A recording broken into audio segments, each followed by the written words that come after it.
Hello, എല്ലാവർക്കും എൻ്റെ പുതിയൊരു വീഡിയോയിലോട്ട് സ്വാഗതം. അപ്പോൾ ഇന്നത്തെ വീഡിയോയിൽ ഞാൻ ഡിസ്കസ് ചെയ്യുന്നത് ഇൻകം ടാക്സിലെ residential status and incidence of tax ആണ്. അപ്പോൾ നമുക്ക് വേഗം തന്നെ വീഡിയോയിലോട്ട് പോകാം.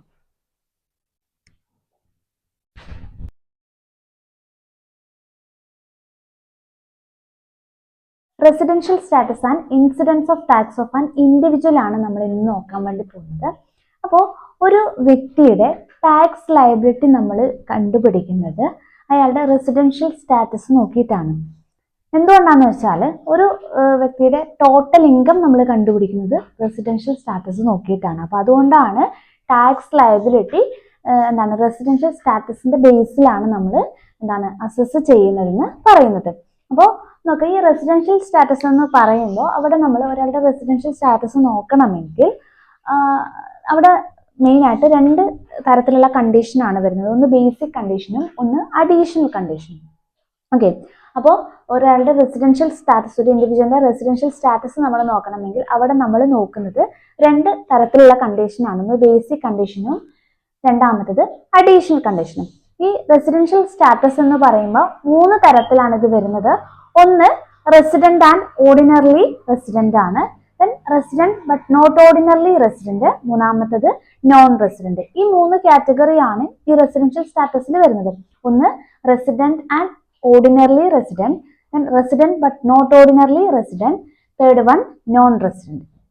അപ്പൊ ഇത് തീരുമാനിക്കുന്നത് ഈ കണ്ടീഷൻ സാറ്റിസ്ഫൈ ചെയ്യുന്നുണ്ടോ അല്ലെങ്കിൽ ഫോളോ ചെയ്യുന്നുണ്ടോ എന്നുള്ളതിന്റെ ബേസിലാണ്.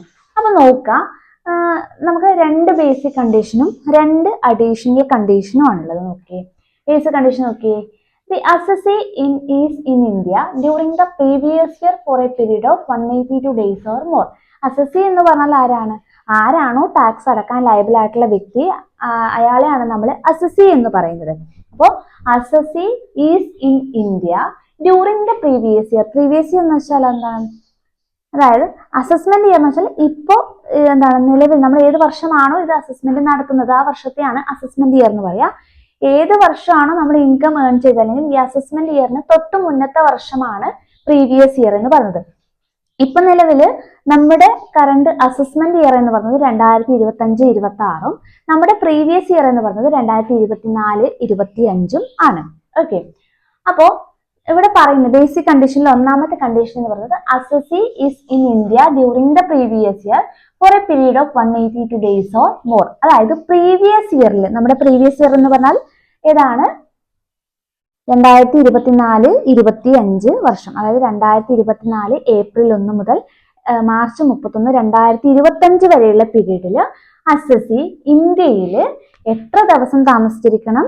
മിനിമം 152 ദിവസം സ്റ്റേ ചെയ്തിരിക്കണം. The assessee is in India during the previous year for a period of 182 days or more. അതായത് അസസി പ്രീവിയസ് ഇയറിൽ ഇന്ത്യയിൽ 182 ദിവസമോ അതിൽ കൂടുതലോ താമസിച്ചിരിക്കണം. അതാണ് ഒന്നാമത്തെ ബേസിക് കണ്ടീഷൻ. ഒന്നാമത്തെ ബേസിക് കണ്ടീഷൻ എന്താണ്? അസസി പ്രീവിയസ് ഇയറിൽ ഇന്ത്യയിൽ 182 ദിവസമോ അതിൽ കൂടുതലോ താമസിച്ചിരിക്കണം.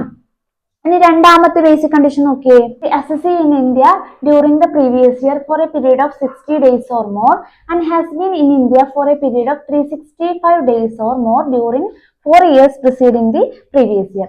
ഒന്നാമത്തെ കണ്ടീഷൻ പറഞ്ഞത് അസസി ഇന്ത്യയിൽ 152 ദിവസം പ്രീവിയസ് ഇയറിൽ താമസിച്ചിരിക്കണം. രണ്ടാമത്തെ ബേസിക് കണ്ടീഷൻ പറഞ്ഞത് അസസി പ്രീവിയസ് ഇയർ എന്ന് വെച്ചാൽ നമ്മളിപ്പോ പറഞ്ഞ 2024-25 വർഷം, ഏപ്രിൽ ടു നെക്സ്റ്റ് മാർച്ച് ആണ് ആ ഇയർ വരുന്നത്. ആ പ്രീവിയസ് ഇയറിൽ 60 ദിവസമോ അതിൽ കൂടുതലോ താമസിച്ചിരിക്കണം. അതേപോലെ തന്നെ ഒരു കാര്യം കൂടി പറയുന്നുണ്ട്, and has been in India for a period of 365 days or more during 4 years preceding the previous. Previous ഇയറിൽ 60 ദിവസമോ അതിൽ കൂടുതലോ താമസിച്ചിരിക്കണം. പ്രീവിയസ് ഇയറിന് തൊട്ട് മുന്നത്തെ 4 വർഷത്തിൽ 365 ദിവസം ഇന്ത്യയിൽ താമസിച്ചിരിക്കണം. ഓക്കെ, അപ്പൊ രണ്ടാമത്തെ ബേസിക് കണ്ടീഷൻ പറഞ്ഞത് അസസി പ്രീവിയസ് ഇയറിൽ, അതായത് ഇപ്പൊ നമ്മുടെ പ്രീവിയസ് ഇയർ ആണ് ഞാൻ പറഞ്ഞത്, 2024-25 വർഷം 60 ദിവസമോ അതിൽ കൂടുതലോ അസസി ഇന്ത്യയിൽ താമസിച്ചിരിക്കണം.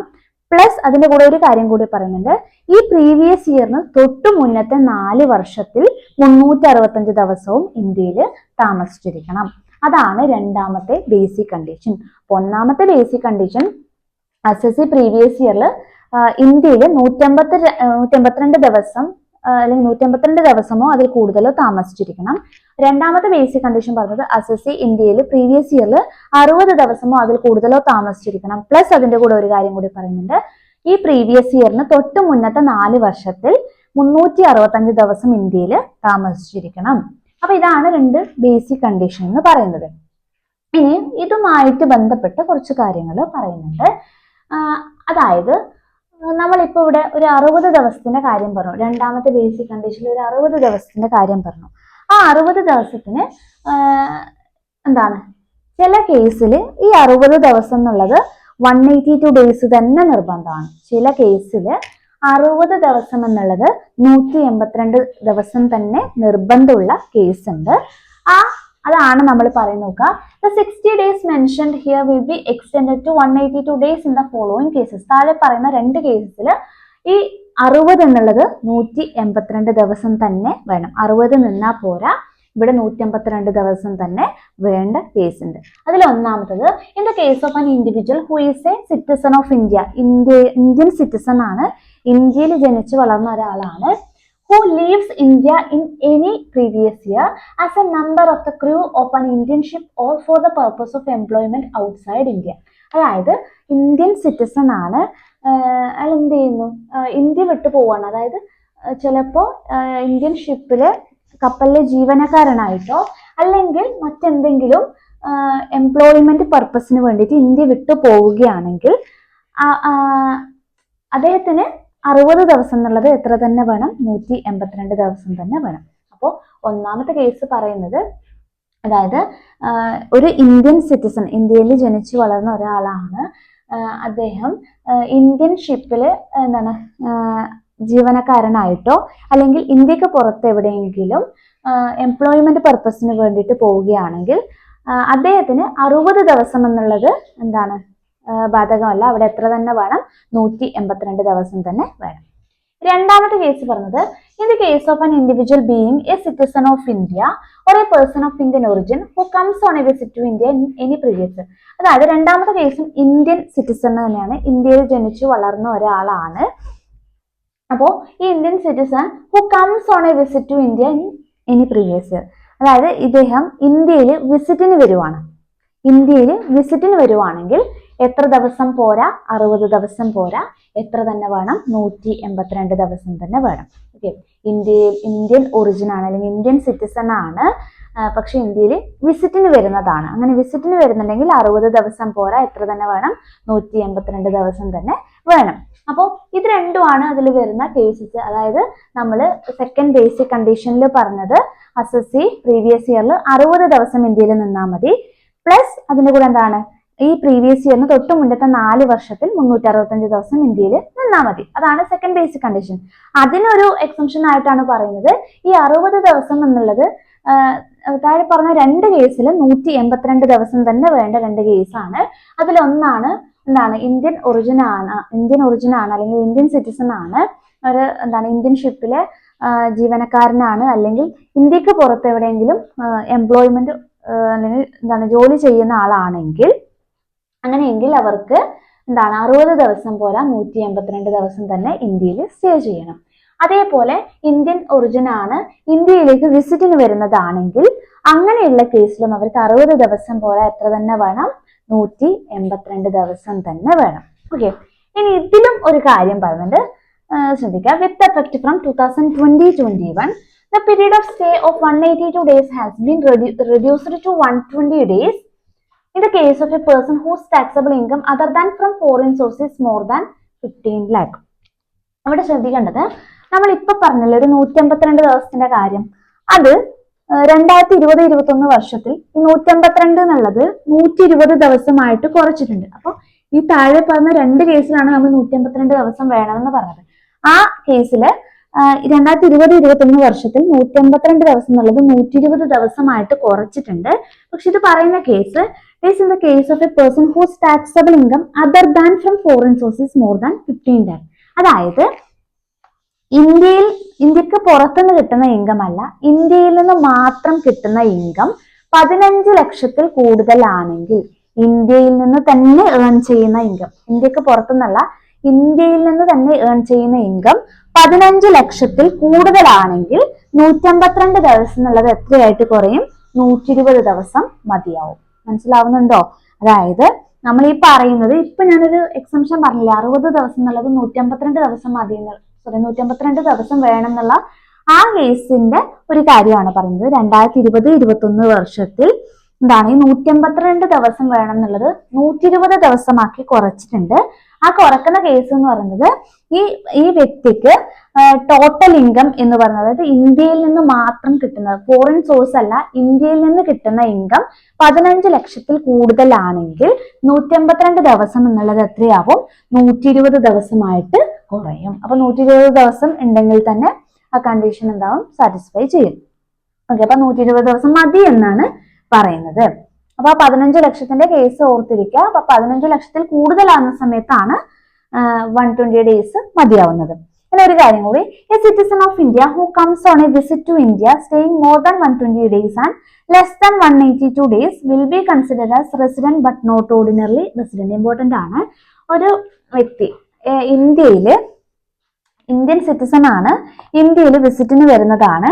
അങ്ങനെ വിസിറ്റിന് വന്നിട്ട് 120 ദിവസത്തിൽ കൂടുതലും പക്ഷെ 152 ദിവസത്തിൽ കുറവുമാണ് താമസിക്കുന്നത്. അപ്പോ എന്താണ്, ഇന്ത്യൻ സിറ്റിസൺ ആണ്, ഇന്ത്യയിൽ വിസിറ്റിന് വരുന്നതാണ്.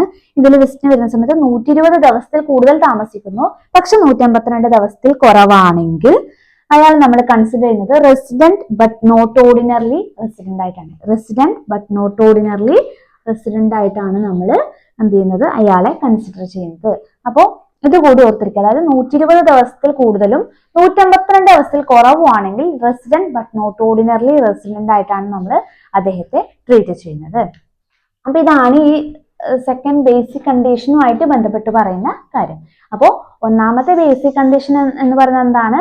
അസസി പ്രീവിയസ് ഇയറിൽ ഇന്ത്യയിൽ 152 ദിവസമോ അതിൽ കൂടുതലോ താമസിച്ചിരിക്കണം. രണ്ടാമത്തെ ബേസിക് കണ്ടീഷൻ എന്താണ്? അസസി പ്രീവിയസ് ഇയറിൽ ഇന്ത്യയിൽ 60 ദിവസമോ അതിൽ കൂടുതലോ താമസിച്ചിരിക്കണം. പ്ലസ് ഒരു കാര്യം പറയുന്നത് എന്താണ്? പ്രീവിയസ് ഇയറിന് തൊട്ട് മുന്നത്തെ 4 വർഷത്തിൽ 365 ദിവസം ഇന്ത്യയിൽ താമസിച്ചിരിക്കണം. ഓക്കെ, ഇനി നമുക്കുള്ളത് 2 അഡീഷണൽ കണ്ടീഷൻ ആണ്. നോക്കാം, the assessee has been resident in India. അതായത് റെസിഡന്റ് എന്ന് പറയുന്നത് ഏതെങ്കിലും ഒരു ബേസിക് കണ്ടീഷൻ സാറ്റിസ്ഫൈ ചെയ്താൽ തന്നെ റെസിഡന്റ് ആവും. ഓക്കെ, ഏതെങ്കിലും ഒരു ബേസിക് കണ്ടീഷൻ സാറ്റിസ്ഫൈ ചെയ്ത് കഴിഞ്ഞാൽ തന്നെ റെസിഡന്റ് ആവും. അപ്പോൾ അസസി റെസിഡന്റ് ആണ് in at least 2 out of 10 years preceding the previous year. അതായത് പ്രീവിയസ് ഇയറിന് തൊട്ട് മുന്നത്തെ 10 വർഷത്തിൽ 2 വർഷം ഇന്ത്യയിൽ താമസിച്ചിരിക്കണം. നോട്ട് ചെയ്യുക, അഡീഷണൽ കണ്ടീഷൻ എന്ന് പറയുന്നത് പ്രീവിയസ് ഇയറിന് തൊട്ട് മുന്നത്തെ 10 വർഷത്തിൽ 2 വർഷം എവിടെ താമസിച്ചിരിക്കണം? ഇന്ത്യയിൽ താമസിച്ചിരിക്കണം. അതേപോലെ തന്നെയാണ് രണ്ടാമത്തെ ഒരു condition, the assessee has been in India for a period of 730 days or more during the 7 years preceding the previous year. Previous ഇയറിന് തൊട്ട് മുന്നത്തെ 7 വർഷത്തിൽ 730 ദിവസം ഇന്ത്യയിൽ താമസിച്ചിരിക്കണം. ഒന്നാമത്തെ അഡീഷണൽ കണ്ടീഷൻ എന്ന് പറയുന്നത് പ്രീവിയസ് ഇയറിന് തൊട്ട് മുന്നത്തെ 10 വർഷത്തിൽ 2 വർഷം ഇന്ത്യയിൽ താമസിച്ചിരിക്കണം. രണ്ടാമത്തെ അഡീഷണൽ കണ്ടീഷൻ എന്ന് പറയുന്നത് എന്താണ്? പ്രീവിയസ് ഇയറിന് തൊട്ട് മുന്നത്തെ 7 വർഷത്തിൽ 730 ദിവസം ഇന്ത്യയിൽ താമസിച്ചിരിക്കണം. അപ്പൊ ഇതാണ് അഡീഷണൽ കണ്ടീഷൻ വരുന്നത്. ഓക്കെ, ബേസിക് കണ്ടീഷനും അഡീഷണൽ കണ്ടീഷനും ആണ്. ബേസിക് കണ്ടീഷൻ എന്ന് പറഞ്ഞാൽ എന്താണ്? അസസി പ്രീവിയസ് ഇയറിൽ ഇന്ത്യയിൽ 182 ദിവസമോ അതിൽ കൂടുതലോ താമസിച്ചിരിക്കണം. രണ്ടാമത്തെ ബേസിക് കണ്ടീഷൻ, അസസി ഇന്ത്യയിൽ പ്രീവിയസ് ഇയറിൽ 60 ദിവസമോ അതിൽ കൂടുതലോ താമസിക്കണം. പ്ലസ് പ്രീവിയസ് ഇയറിന് തൊട്ട് മുന്നത്തെ 4 വർഷത്തിൽ 365 ദിവസവും താമസിക്കണം. ഇനി അഡീഷണൽ കണ്ടീഷൻ എന്ന് പറയുമ്പോൾ പ്രീവിയസ് ഇയറിന് തൊട്ട് മുന്നത്തെ 10 വർഷത്തിൽ 2 വർഷം ഇന്ത്യയിൽ താമസിച്ചിരിക്കണം. ദെൻ അതേപോലെ പ്രീവിയസ് ഇയറിന് തൊട്ട് മുന്നത്തെ 7 വർഷത്തിൽ 730 ദിവസവും, അതും 2 വർഷം തന്നെയാണ്, 730 ദിവസവും ഇന്ത്യയിൽ താമസിച്ചിരിക്കണം. ഇത് കണ്ടിന്യൂസ് ആയിട്ട് വേണം എന്നല്ല പറയുന്നത്, നമുക്ക് ആ ഡേയ്സ് കാൽക്കുലേറ്റ് ചെയ്താൽ മതി. അങ്ങനെ എന്താണ് 730 ഡേയ്സ് ഉണ്ടായാൽ മതി. ഓക്കെ, അപ്പൊ ഇതാണ് നമ്മുടെ ബേസിക് കണ്ടീഷനും അഡീഷണൽ കണ്ടീഷൻ എന്ന് പറയുന്നത്. ഇനി എങ്ങനെയാണ് ഇതിന്റെ ബേസിൽ ഇത് സാറ്റിസ്ഫൈ ചെയ്ത് കഴിഞ്ഞാൽ എങ്ങനെയാണ് നമ്മുടെ സ്റ്റാറ്റസ് വരുന്നത് എന്നുള്ള കാര്യം നമുക്ക് നോക്കാം. അപ്പൊ നമ്മുടെ റെസിഡൻഷ്യൽ സ്റ്റാറ്റസ് നോക്കുന്ന സമയത്ത് നമ്മൾ പറഞ്ഞു ബേസിക് കണ്ടീഷൻ ഉണ്ട്, അഡീഷണൽ കണ്ടീഷൻ ഉണ്ട്. അപ്പൊ ബേസിക് കണ്ടീഷൻ ഒന്ന് സാറ്റിസ്ഫൈ ചെയ്ത് കഴിഞ്ഞാൽ തന്നെ അസസി റെസിഡന്റ് ആവും. ബേസിക് കണ്ടീഷൻ ഒന്ന് സാറ്റിസ്ഫൈ ചെയ്താൽ തന്നെ അസസി റെസിഡന്റ് ആവും. അതിനർത്ഥം രണ്ടും സാറ്റിസ്ഫൈ ചെയ്താലും റെസിഡന്റ് തന്നെയാണ്. അതായത് ബേസിക് കണ്ടീഷൻ ഒന്നും അല്ലെങ്കിൽ രണ്ടും സാറ്റിസ്ഫൈ ചെയ്താൽ എന്താവും, അസസി റെസിഡന്റ് ആവും. ഒന്ന് മാത്രം ചെയ്താലും റെസിഡന്റ് ആവും. രണ്ടും സാറ്റിസ്ഫൈ ചെയ്യണമെന്ന് നിർബന്ധമില്ല.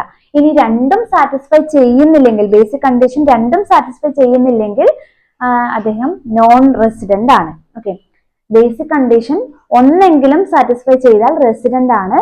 ബേസിക് കണ്ടീഷൻ ഒന്നും സാറ്റിസ്ഫൈ ചെയ്യുന്നില്ലെങ്കിൽ നോൺ റെസിഡന്റ് ആണ്. അപ്പോൾ ആ റെസിഡന്റ് അല്ലെങ്കിൽ നോൺ റെസിഡന്റ് തീരുമാനിക്കുന്നത് ബേസിക് കണ്ടീഷൻ ആണ്. അപ്പോൾ ബേസിക് കണ്ടീഷൻ ഒന്ന് സാറ്റിസ്ഫൈ ചെയ്താൽ തന്നെ റെസിഡന്റ് ആവും. ബേസിക് കണ്ടീഷൻ ഒന്നും സാറ്റിസ്ഫൈ ചെയ്യുന്നില്ലെങ്കിൽ നോൺ റെസിഡന്റ് ആണ് ആവുക. ഇനി അഡീഷണൽ കണ്ടീഷൻ ആണ് ബാക്കി കാര്യം തീരുമാനിക്കുന്നത്.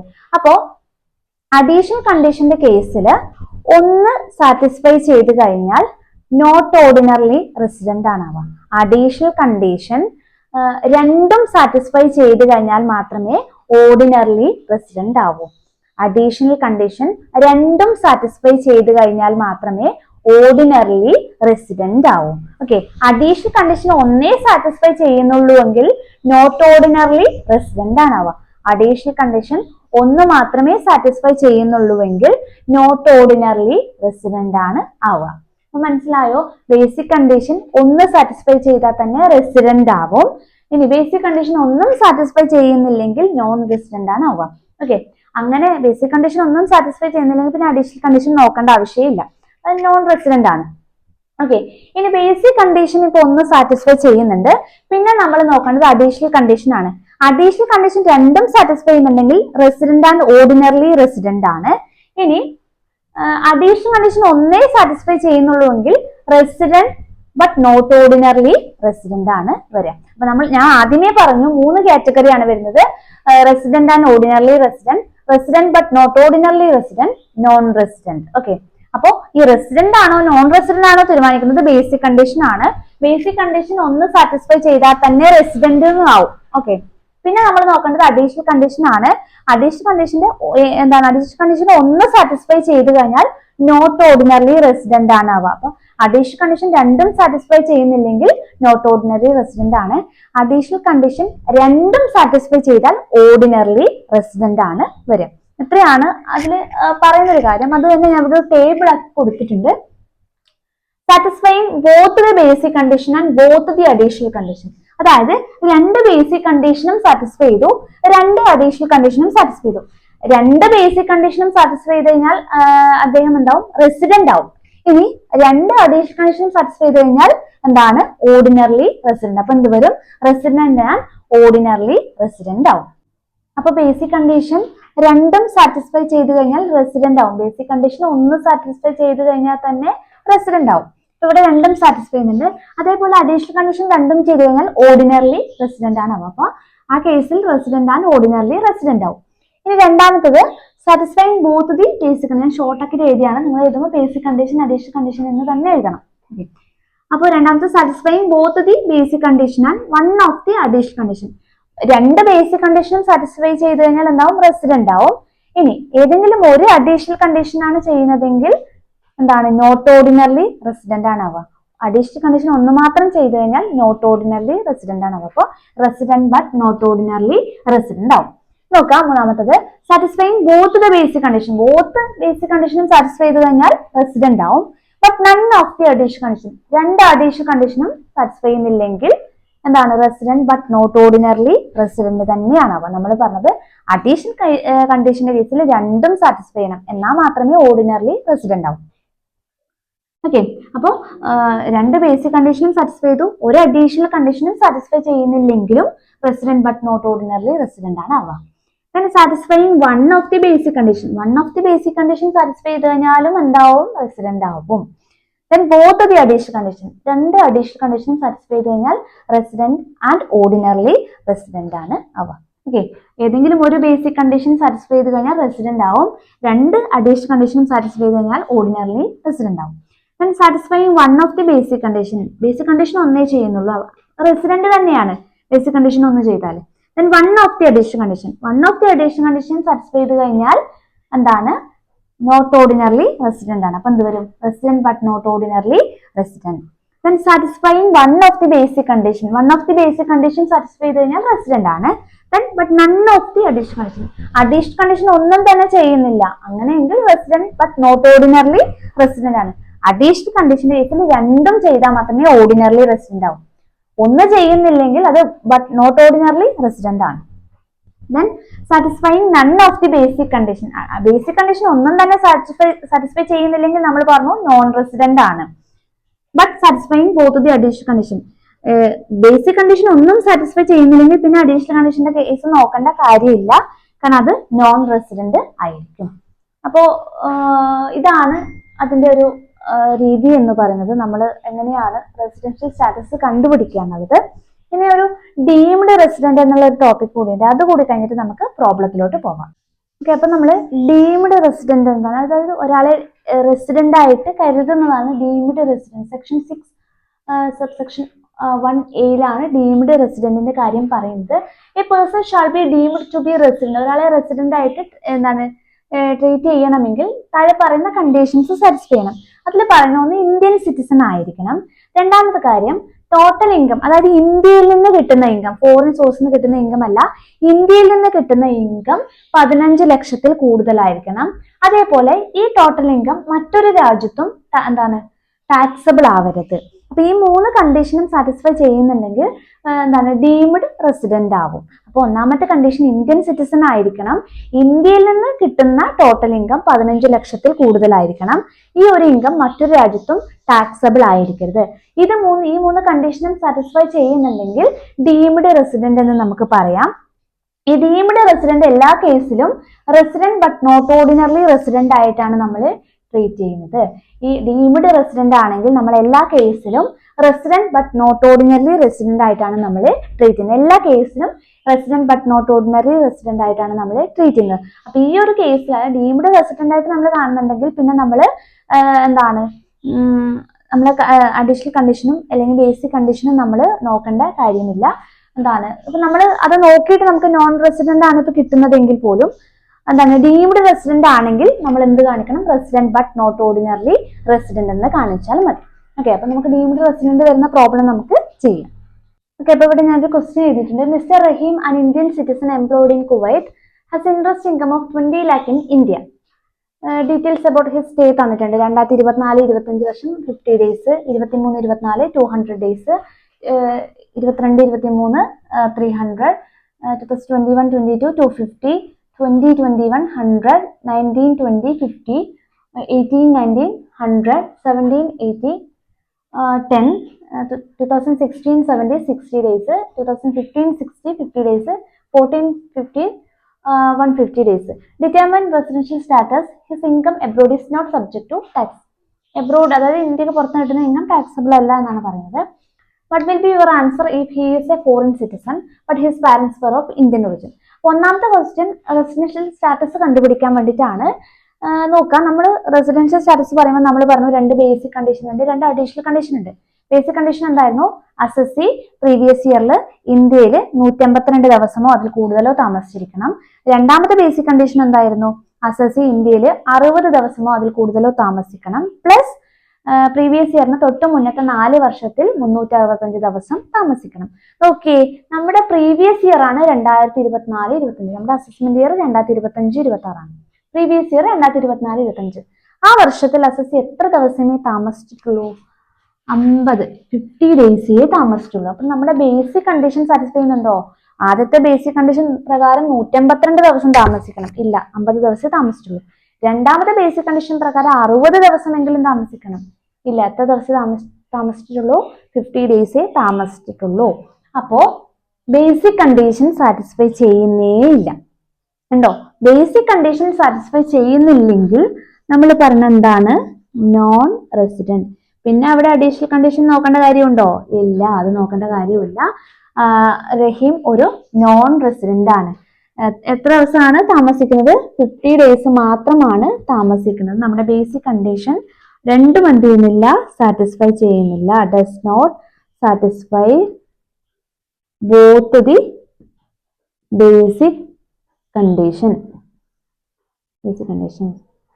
ഇനി നോക്കാം, പക്ഷെ ഈ ഒരു കേസില് നമ്മൾ ഡീംഡ് റെസിഡന്റ് ആണോ എന്നുള്ള കാര്യം നോക്കണം. ഓക്കെ, ഡീംഡ് റെസിഡന്റിന്റെ കേസിൽ നമ്മൾ പറഞ്ഞ ഡീംഡ് റെസിഡന്റ് ആവണമെങ്കിൽ നമ്മൾ 3 കണ്ടീഷൻ പറഞ്ഞു. ഒന്ന്, ഇന്ത്യൻ സിറ്റിസൺ ആയിരിക്കണം. ഇന്ത്യൻ സിറ്റിസൺ അല്ലേ? അതെ. രണ്ടാമത്തെ കാര്യം എന്തായിരുന്നു? ടോട്ടൽ ഇൻകം 15 ലക്ഷത്തിൽ, ഇന്ത്യയിൽ നിന്ന് കിട്ടുന്ന ടോട്ടൽ ഇൻകം 15 ലക്ഷത്തിൽ കൂടുതലാവണം. ഓക്കെ, എവിടെ നിന്നാണ് ഇൻകം കിട്ടുന്നത്? Has interest income of 20 lakh in India. ഇന്ത്യയിൽ നിന്ന് ഏൺ ചെയ്യുന്ന ഇൻകം ആണ് 20 ലക്ഷം ഉണ്ട്. 15 ലക്ഷത്തിൽ കൂടുതലല്ലേ? 15 ലക്ഷത്തിൽ കൂടുതലാണ്. അപ്പൊ 20 ലക്ഷം കിട്ടുന്നുണ്ട്. അപ്പൊ രണ്ടാമത്തെ കണ്ടീഷനും സാറ്റിസ്ഫൈ ചെയ്തു. മറ്റൊരു സ്ഥലത്തും ഈ ഒരു ഇൻകം ടാക്സബിൾ അല്ല. ടാക്സബിൾ ആണോ? അല്ല. ക്വസ്റ്റ്യൻ തന്നെ പറയുന്നുണ്ട് ഇൻകം ടാക്സബിൾ അല്ല എന്ന് പറയുന്നുണ്ട്. ഓക്കെ, അപ്പോ ഡീംഡ് റെസിഡന്റ് ആണ്. ഡീംഡ് റെസിഡന്റ് ആണെങ്കിൽ നമ്മൾ പറയുന്നത് എന്താണ്? നമ്മൾ വേറെ ഒന്നും നോക്കേണ്ട കാര്യമില്ല. ഡീംഡ് റെസിഡന്റ് ആണെങ്കിൽ നമ്മൾ റഹീമിനെ എന്തായിട്ട് പറയും? Resident but not ordinarily resident, ബ്രാക്കറ്റില് deemed resident. Okay, deemed resident. Deemed resident ആണെങ്കിൽ എല്ലാ കേസിലും resident but not ordinarily resident ആണ് വരിക. അപ്പൊ ഈ രണ്ട് കേസും നിങ്ങൾ എഴുതണം. ഓക്കെ, ഇനി ഇതാണ് ഒന്നാമത്തെ ക്വസ്റ്റിന്റെ ആൻസർ. രണ്ടാമത്തെ ക്വസ്റ്റ്യൻ നോക്കി, what will be your answer if he is a foreign citizen but his parents were of Indian origin? പാരന്റ്സിന്റെ കാര്യം നോക്കേണ്ട കാര്യമില്ല. ഇത് ഫോറിൻ സിറ്റിസൺ ആണെങ്കിൽ, നമ്മൾ ഈ പറഞ്ഞ ഡീംഡ് റെസിഡന്റ് എന്ന് പറയുന്നത് ഇന്ത്യൻ സിറ്റിസൺ ആണെങ്കിൽ മാത്രമാണ്. ഫോറിൻ സിറ്റിസൺ ആണെങ്കിൽ നമ്മൾ ഈ പറഞ്ഞ ഡീംഡ് റെസിഡന്റിന്റെ കണ്ടീഷൻ എന്ത് ചെയ്യുന്നില്ല? വരുന്നില്ല. ഫോറിൻ സിറ്റിസൺ ആണെങ്കിൽ എന്തായിരിക്കും ആൻസർ? നോൺ റെസിഡന്റ് ആണ്. ബേസിക് കണ്ടീഷൻ സാറ്റിസ്ഫൈ ചെയ്യുന്നില്ലെങ്കിൽ നോൺ റെസിഡന്റ് ആണ് ആൻസർ വരിക. മനസ്സിലായോ? അപ്പൊ അവിടെ ഡീംഡ് റെസിഡന്റിന്റെ കേസേ വരുന്നില്ല, കാരണം ഇന്ത്യൻ സിറ്റിസൺ അല്ല. അപ്പൊ അങ്ങനെയെങ്കിൽ നമ്മൾ ആദ്യം കണ്ടുപിടിച്ച പോലെ നോൺ റെസിഡന്റ് ആണ്, ഇന്ത്യയിൽ 152 ദിവസം താമസിക്കുന്നില്ല. അപ്പോൾ അല്ലെങ്കിൽ എന്താണ് 60 ഡേയ്സ് താമസിക്കുന്നില്ല. അപ്പൊ അതുകൊണ്ട് തന്നെ നോൺ റെസിഡന്റ് ആയിട്ട് നമുക്ക് കരുതാം. അപ്പൊ ഇത്രയാണ് അല്ലെങ്കിൽ ഇങ്ങനെയാണ് നമ്മൾ ഈ ഒരു പ്രോബ്ലം ചെയ്യുന്നത്. അപ്പൊ നെക്സ്റ്റ് പ്രോബ്ലം ആയിട്ട് വരുന്നവരെ ബൈ ബൈ.